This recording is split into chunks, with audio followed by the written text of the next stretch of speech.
Hello everyone, मेरा नाम है अभी और आज मैं आपको क्लास 10th के एक नए चैप्टर को पढ़ाने आया हूं जिसका नाम है प्रोबेबिलिटी। ठीक, प्रोबेबिलिटी में हम क्या पढ़ते हैं? बेसिकली हम किसी भी इवेंट के अकर होने के बारे में पढ़ते हैं। मतलब क्या? मतलब उसके होने के कितने परसेंटेज हैं ये पढ़ते हैं। जैसे अगर हम बात करें, एक कॉइन लिए हैं, ठीक है, और हम पूछें कि कॉइन को अगर हम उछाल रहे हैं तो हेड आने की क्या प्रोबेबिलिटी है, यानी कि हेड आने के क्या चांसेस हैं। तो हम अगर कॉइन को उछाल रहे हैं तो जरूरी नहीं है कि हेड आएगा, हो सकता है वो टेल भी आ जाए। तो यहाँ पर जो आने का चांस है वो क्या है? 50-50% है। तो इसी तरह हम इस चैप्टर में अलग अलग इवेंट के होने के परसेंटेज को देखेंगे, जो कि एक फ्रैक्शनल वैल्यू भी आ सकती है, ठीक, जीरो भी आ सकता है, वन भी आ सकता है, लेकिन कोई भी वैल्यू होगी प्रोबेबिलिटी। तो प्रोबेबिलिटी की जब भी वैल्यूज आती हैं वो कहीं ना कहीं जीरो और वन के बीच में होती है। अगर मान लीजिए किसी प्रोबेबिलिटी की वैल्यू जीरो आ रही है, इसका मतलब उस इवेंट के होने की जो पॉसिबिलिटी है वो 0% है, यानी वो इम्पॉसिबल है, ठीक है। और किसी किसी इवेंट की प्रोबेबिलिटी 1/4 है, तो इसका मतलब है उसके आने की जो चांसेस है उस इवेंट में उस पर्टिकुलर फंक्शन के आने की जो प्रोबेबिलिटी है वो क्या हो जाएगी? वो 1/4 हो जाएगी या 25% हो जाएगी।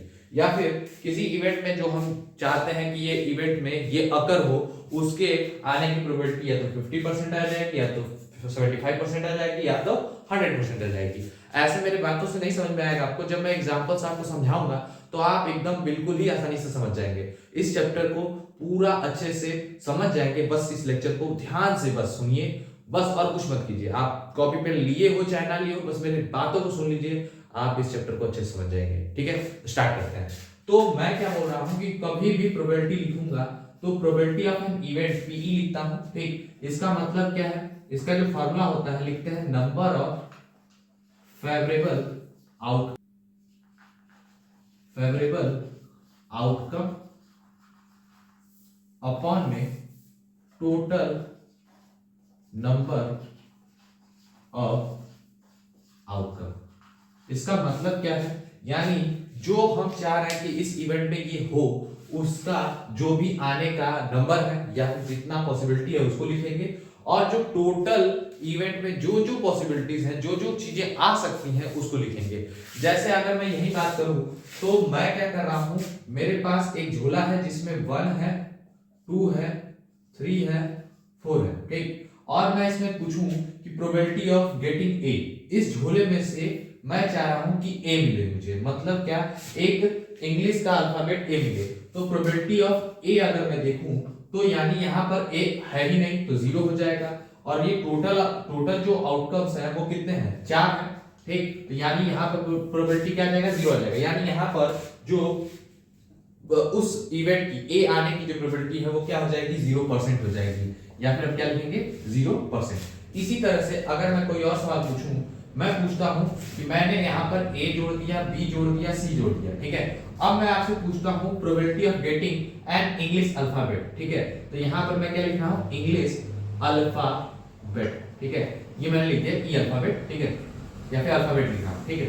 तो यहां पर अल्फाबेट चाह रहा हूं, तो अल्फाबेट कितने हैं इस पर्टिकुलर झोले में? 3 है। और टोटल झोले में नंबर्स और अल्फाबेट मिलाकर कितने हैं? 7 है। यानी यहां पर क्या हो जाएगा? प्रोबेबिलिटी 3/7। अब कहेंगे ये ऐसा कैसा नंबर है? ऐसा कैसा? कोई भी नंबर हो, आना चाहिए 0 और 1 के बीच में। तो ये भी पॉसिबिलिटी सही है, इससे कंफ्यूज मत होइएगा कि अभी आपने बोला 0 आ सकता है, 1/4 आ सकता है, 1/2 आ सकता है, 3/4 आ सकता है, 1 आ सकता है। ऐसा कोई जरूरी नहीं है। 0 और 1 के बीच में ही आना चाहिए, वो कुछ भी आ सकता है। इसकी वैल्यू आप चेक कर सकते हैं, ठीक है। 0.4 समथिंग आएगा, ठीक। तो इस तरह से ये चीजें आपको समझ में आ गई होगी। अब मैं कुछ और क्वेश्चंस करता हूं, पहले इसको रफ करता हूं फिर आपको समझाता हूं, ठीक है।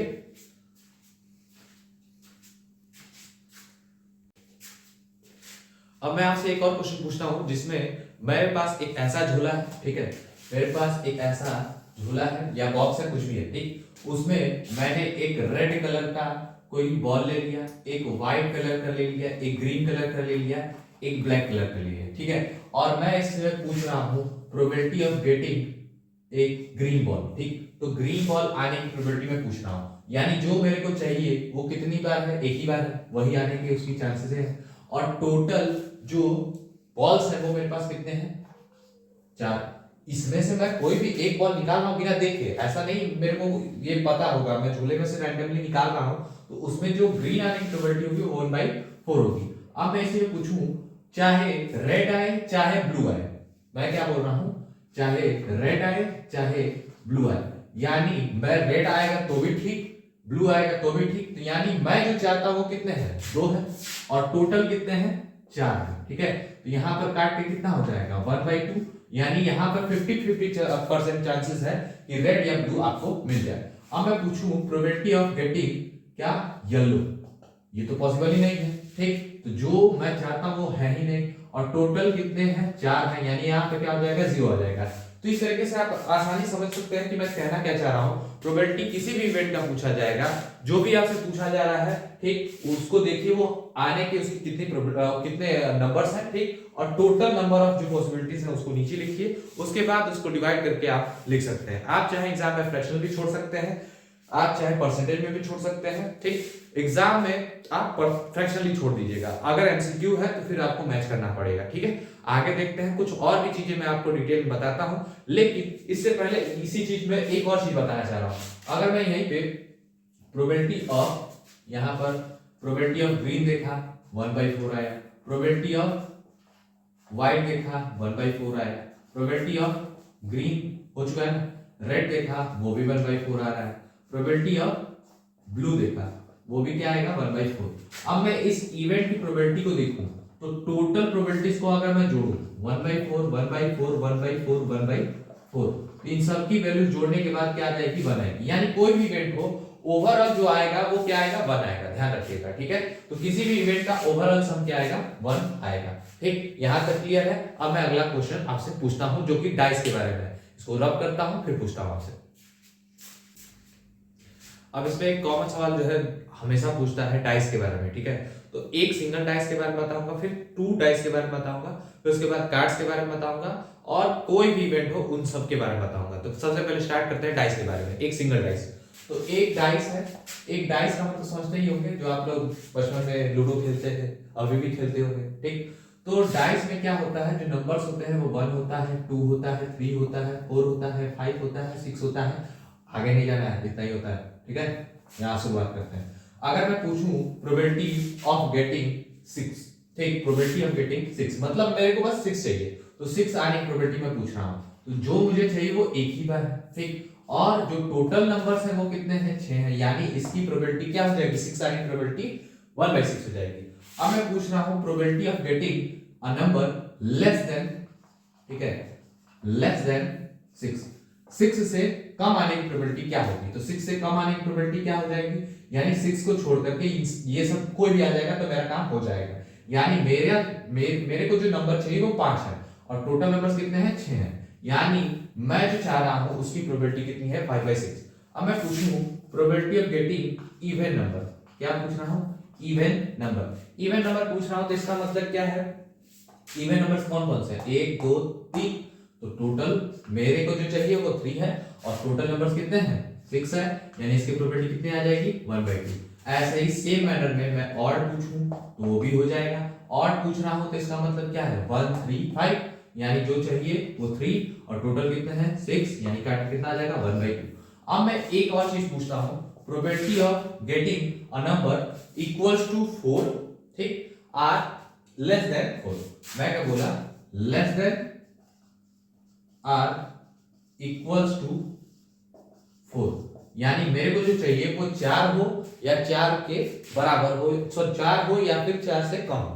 ठीक, तो यानी 4 हो तो भी ठीक है, इससे कम हो तो भी ठीक है, यानी मेरे को जो चाहिए वो कितने हैं, 4, और टोटल कितने हैं, 6, इसको सिंपलीफाई कर देंगे 2/3। ठीक, तो यहां तक आपको बेसिकली अच्छे से क्लियर हो गया होगा। तो कभी भी कोई भी इवेंट के बारे में आपसे प्रोबेबिलिटी का सवाल आए, आपको क्वेश्चन को ध्यान से पढ़ना है, जो टोटल आउटपुट है उसको लिखना है, फिर आपसे जो पूछ रहा है उसको गिनना है, उसको ऊपर लिखेंगे और टोटल को नीचे लिखेंगे, आपका आंसर अपने आप आ जाएगा। ये तो एक सिंगल डाइस के साथ था, अब मैं एक डबल डाइस के साथ आपको सिखाऊंगा। ठीक है, तो इसको मिटाता हूं फिर आपको सिखाता हूं।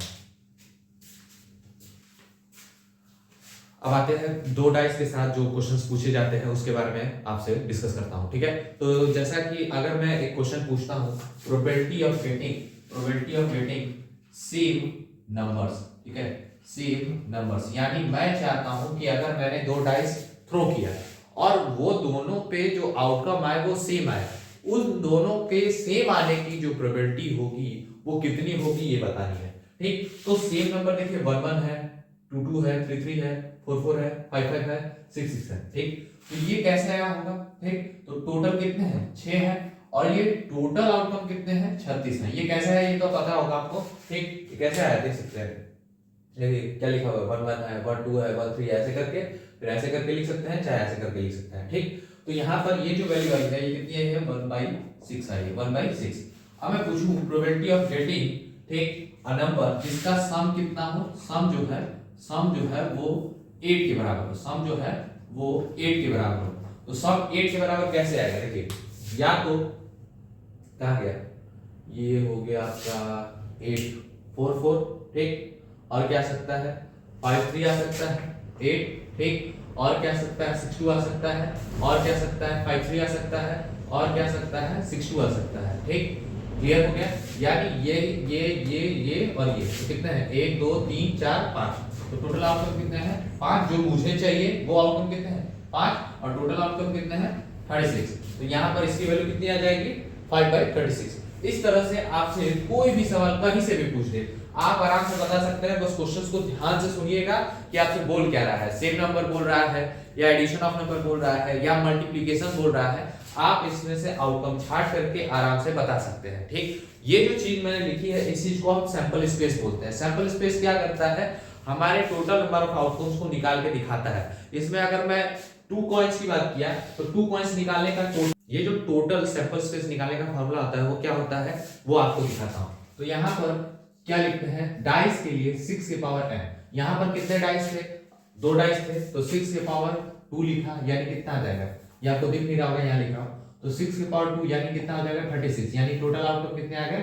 36 आ गए। इसके बाद जो मैं बताने वाला हूं वो कॉइन के बारे में बता रहा हूं, जो कॉइन के लिए होता है, ये डाइस के लिए, इसके लिए है डाइस के लिए, और जो कॉइन के लिए फॉर्मूला होता है वो क्या होता है 2 के पावर n होता है, 2 के पावर n। यानी अगर 2 कॉइंस लूं तो उसके जो टोटल आउटकम्स होंगे, जो टोटल आउटकम्स होंगे, नंबर ऑफ टोटल आउटकम्स वो कितने होंगे वो बताएगा। तो 2 अगर कॉइंस हैं तो 2 के पावर 4, यानी कि टोटल आउटकम कितने हो जाएंगे 4 हो जाएंगे। Head head, tail tail, head tail, tail head, ठीक है। और वैसे ही सेम मैनर में अगर मैं 2 के पावर 3 लिखता हूं तो कितना आ जाएगा, 2 के पावर 3 लिखने से कितना आ जाएगा, ये 2 के पावर 3 मतलब 8 आ जाएगा, ठीक है। तो यहाँ पर आपको बिल्कुल क्लियर हो गया होगा। इसके बाद मैं कॉइंस के बारे में बताऊंगा, उसके बाद कार्ड के बारे में बताऊंगा। अब मैं कॉइंस के बारे में बताऊंगा। 2 कॉइंस लेकर के कोई इवेंट मैं क्रिएट कर रहा हूं, उससे आपको सवाल पूछ रहा हूं, ठीक है। तो यहाँ पर मैंने 2 कॉइन उछाले हैं, तो उसके आने की प्रोबेबिलिटी, जो events total number of outcomes आने की जो चांसेस होंगे क्या क्या होंगे, या तो दोनों पे हेडेड आए, या तो दोनों पे टेल टेल आए, या फिर एक पे टेल आए और एक पे हेड आए, या फिर पहले वाले पे हेड आ जाए दूसरे वाले पे टेल आ जाए। तो अगर मैं पूछूं probability of getting at least one head, at least one head, कम से कम एक हेड आए, उसकी प्रोबेबिलिटी कितनी होगी। तो तीनों में हेड एक, इसमें है, इसमें भी है, इसमें भी है, यानी जो मुझे चाहिए वो 3 है और टोटल कितने हैं 4 है। तो इसकी प्रोबेबिलिटी क्या हो जाएगी 3/4। अब मैं पूछूं probability of getting head, probability of getting head, ठीक है, हेड आने की प्रोबेबिलिटी क्या होगी, ठीक है।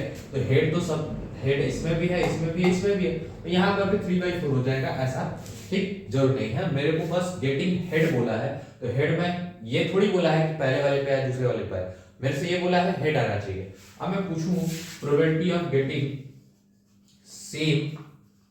सेम आउटकम, दोनों पे सेम आते हैं, तो सेम आउटकम क्या, या तो हेड हेड या तो टेल टेल। ये थोड़ी बोला हमें कि केवल हेड हेड आना चाहिए या केवल टेल टेल आना चाहिए। तो सेम आउटकम इसमें आ रहा है, इसमें आ रहा है, यानी 2 और टोटल कितने हैं 4, यानी कितना हो जाएगा 1/2। तो ये सब सवाल बहुत ही आसान है, मैं सीधे बढ़ता हूं कार्ड्स पे, ठीक। मेरी बात मान करके आप बस एनसीईआरटी के क्वेश्चन सॉल्व कर लीजिएगा, एनसीईआरटी के एक एक एग्जांपल्स और एक्सरसाइज, फिर उसके बाद आप सीधे चले आइएगा किसमें, सीधे चले आइएगा सैंपल पेपर्स में और पीवाईक्यूज में, आप एकदम इस चैप्टर को अच्छे से कर लेंगे। अब इसी में एक और कॉन्सेप्ट रह गया है जो मैं आपको बताना भूल गया हूं, वो पहले बता देता हूं। एक चीज होती है जिसको बोलते हैं PE0 is equal to 1 minus of probability of event. ठीक है, इसका मतलब क्या होता है, probability of not getting that event. ठीक, यानी उस इवेंट के नहीं आने की प्रोबेबिलिटी क्या होगी वो निकालने का एक फॉर्मूला है। यानी उसके आने की प्रोबेबिलिटी पता होगी तो हम नहीं आने की प्रोबेबिलिटी निकाल सकते हैं। जैसे मैं कोई इवेंट ले करके आपको समझा रहा हूं, मैंने कोई इवेंट ले लिया है उसको समझा रहा हूं। देखिए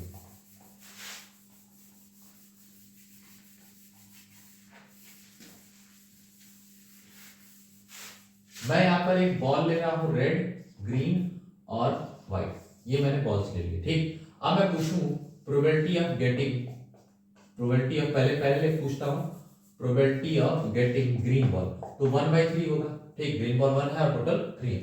अब मैं पूछूं probability of not getting green, यानी ग्रीन नहीं आया उसकी प्रोबेबिलिटी क्या होगी, तो 1 minus of probability of getting green, तो यानी 1 माइनस इसकी प्रोबेबिलिटी कितनी है 1/3, यानी कितना हो जाएगा 3 माइनस 1, ये कितना हो जाएगा 2/3, यानी कि ग्रीन नहीं आने की प्रोबेबिलिटी क्या होगी 2/3 होगी। ठीक, अब एग्जाम में जान लीजिएगा कि ये फॉर्मूला को यूज करके आपको ये दे देगा, ये दे देगा, ठीक, ये तो कांस्टेंट है, ये पूछ लेगा, तो कोई बड़ी बात नहीं है, आपसे वही चीजें पूछी जाएंगी, फॉर्मूला वही लगेगा, बस उसमें से थोड़ा बहुत चेंज करेगा, आप फॉर्मूला लिखिएगा, अप्लाई कीजिएगा, सब हो जाएगा। अब आते हैं काट्स पे।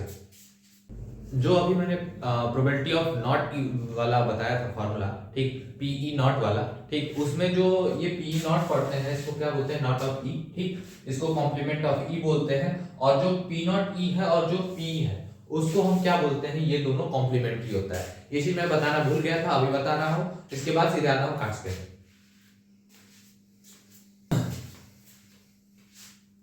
अब आते हैं कार्ड्स के बारे में। कार्ड्स टोटल जो है वो 52 होते हैं, जिसको हम दो भागों में बांटते हैं, 26 रेड 26 ब्लैक। और रेड में भी दो भाग होते हैं, एक होता है डायमंड और एक होता है हर्ट। ठीक, जिनमें 26 को अगर मैं हाफ करूं तो 13 होते हैं, यानी 13 हर्ट होते हैं, 13 डायमंड्स होते हैं। ठीक, इन द सेम मैनर जो इस साइड में ब्लैक है लिखा हुआ है, ब्लैक भी होते हैं 26, उनको भी दो भागों में बांटा जाता है 13 में, जिसमें एक होता है स्पेड और एक होता है क्लब। अब उन 13 में कौन कौन से होते हैं ये बताना है आपको। ठीक, तो 13 में जो होता है वो एक एस होता है, ठीक, एक किंग होता है, क्वीन होता है, एक जैक होता है। ठीक, ये जो किंग, क्वीन और जैक है इसको हम बोलते हैं फेस कार्ड्स। क्या बोलते हैं, फेस कार्ड्स। ठीक है, और ये जो है इसके बाद जो नंबर्स होते हैं 2 to 10 होते हैं, ये नंबर्स होते हैं 9। कितने होते हैं, 9 नंबर्स। ठीक, तो 9 नंबर ये और 9 3 12 और 1 13, तो ये टोटल 13 चीजें जो इसमें है वो इसमें भी होगा, इसमें भी होगा, इसमें भी होगा। अब मैं आपसे सवाल पूछता हूं, आप देखिए कार्ड यही खत्म कर देंगे। तो अगर मैं पूछूं आपसे probability of getting an S, ठीक है, यानी एस आने की प्रोबेबिलिटी क्या होगी, तो सबसे पहले बात करते हैं कि मैंने क्या बोला, कितने में पूछ रहा हूं, 52 में पूछ रहा हूं, या फिर बोल रहा हूं सिर्फ रेड वाले कार्ड में से, या फिर आपसे पूछ रहा हूं ब्लैक वाले में से। तो मैं पूछा एक वेल सफल्ड कार्ड है, ठीक, जिसमें से मेरे को एस चाहिए। तो वेल सफल कार्ड्स मतलब क्या है, 52 कार्ड्स हैं। ठीक, और उसमें से मेरे को बस एस चाहिए। एस कितने हैं, 4, सभी में है ना एक एक। ठीक, तो 4/52। ठीक, आराम से उसको सिंप्लीफाई कर दीजिए, आपका आंसर आ गया, जो कि कितना आएगा 1/13। उसके बाद मैं आपसे पूछता हूं कि प्रोबेबिलिटी ऑफ गेटिंग क्वीन, ठीक, गेटिंग अ क्वीन, क्वीन आने की प्रोबेबिलिटी, क्वीन सभी में है तो उसका भी सेम आएगा 4/52। अब मैं आपसे पूछता हूं प्रोबेबिलिटी ऑफ गेटिंग नंबर्स, ठीक है, प्रोबेबिलिटी ऑफ गेटिंग नंबर्स, ठीक, फ्रॉम 26 कार्ड्स या फिर from red cards. Red cards में से मेरे को नंबर्स चाहिए, रेड कार्ड में से मेरे को नंबर्स। अब एक बात है, रेड कार्ड्स कितने हैं, रेड कार्ड्स है 26, मेरे को नंबर चाहिए, नंबर्स कितने हैं, 9 उसमें भी है, ठीक, हर्ट में, और 9 किसमें है, डायमंड में। ठीक, तो 9 9 18, 18 अपॉन में कितना हो जाएगा 26, उसको आप सिंप्लीफाई कर दीजिएगा, बात खत्म। तो इस वाले कार्ड में आप कहीं से भी कुछ भी बस पूछा जाएगा, आपको बस ध्यान रखना है कि आपसे कितने में से पूछ रहा है और आपसे क्या पूछ रहा है। जो पूछ रहा है उसको खोजिए वो कितने हैं और टोटल नीचे लिखिए, आपका खत्म हो जाएगा यहीं पे। ठीक है, सारा सवाल खत्म। ठीक, अब आते हैं कुछ ऐसे भी क्वेश्चंस होते हैं जहां पर आपसे पूछा जाता है एरिया के बारे में, जैसे एनसीईआरटी में है, यानी एक हेलीकॉप्टर है जो कि किसी इतने बड़े एरिया में से, ठीक, इस मान लीजिए कि एरिया है 25/10 का, और यहाँ पर कुछ क्या है, पॉइंट है जो कि 5/4 है। अब आपसे पूछ रहा है कि इस एरिया में एक हेलीकॉप्टर गिरने की प्रोबेबिलिटी क्या होगी, यानी हेलीकॉप्टर यहाँ से चला या फिर यहां से चला, इस एरिया में गिरने की प्रोबेबिलिटी क्या होगी, यानी हमें क्या चाहिए, इस एरिया में चाहिए, यानी ये पॉन्ड वाले एरिया में, किसमें, पॉन्ड वाले में। तो probability of getting the helicopter in pond, मतलब जो गिरेगा उसमें गिरना चाहिए, तो कितना हो जाएगा, इसकी एरिया कितनी हो जाएगी 20, ठीक, और इसकी एरिया कितनी हो जाएगी 250, बस इसको काट दीजिए 2/25 आ जाएगा। ऐसे करके बहुत सारे क्वेश्चंस हैं, अब आप आराम से कर सकते हैं, बस एनसीईआरटी के क्वेश्चन सॉल्व कर लीजिएगा, ठीक। बस यहाँ पर खत्म करता हूं मैं इस सेशन को। आपको क्या करना है, एनसीईआरटी अच्छे से सॉल्व करनी है, पीवाईक्यू सॉल्व करने हैं, सैंपल पेपर लगाना है, बस बात खत्म। इसी के साथ मैं इस चैप्टर को खत्म करता हूं, और अगर आपको ये क्वेश्चंस लगाते हुए कहीं भी प्रॉब्लम आती है, आप क्या कर सकते हैं, इसके नीचे कमेंट करेंगे, मैं आपको रिप्लाई दूंगा, ठीक। या फिर आप क्या करिए, आप मेरे इंस्टा पेज पे डीएम कीजिए, मैं वहां पे आपको रिप्लाई कर दूंगा, ठीक। बिकॉज अभी मैं थोड़े लेक्चर्स स्लो डाल रहा हूं, क्योंकि मेरे जो ऑफलाइन सेंटर्स हैं वहां पर बहुत ज्यादा क्लासेस चल रहे हैं, तो मैं थोड़ा फ्री नहीं रहता हूं, इसके वजह से मैं लेक्चर्स रिकॉर्ड नहीं कर पाता हूं, जो कि मेरे को रात को ही टाइम मिलता है, तो मैं रिकॉर्ड करके अपलोड कर देता हूं। रिकॉर्ड करना भी होता है, फिर एडिट करना होता है, फिर अपलोड करना होता है, और एक तो ये लेक्चर्स इतने ज्यादा क्वालिटी के होते हैं कि उसको अपलोड करने में बहुत समय लग जाता है, रेंडरिंग करने में, ठीक। तो लेक्चर्स के लिए परेशान मत होइएगा, टाइमली आ जाएगा। Thank you.